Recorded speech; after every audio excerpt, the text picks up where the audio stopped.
ওই দেখো আমাদের পার্সেল এসছে, মিশো থেকে অর্ডার করেছিলাম আর্ট অ্যান্ড ক্রাফটের জন্য। B7000 গ্লু, শুনেছি নাকি খুবই ভালো এটা।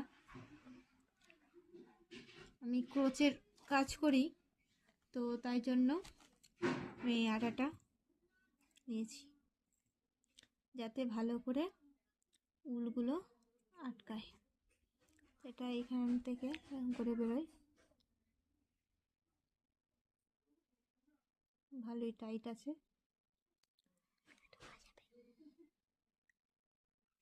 এটা একটু বেশি টাইম লাগে আটকাতে, কিন্তু খুবই ভালো আর্ট আর ক্রাফটের জন্য, ক্রোচের জন্য খুব ভালো আর কি, ফুলের জিনিস বানানোর জন্য।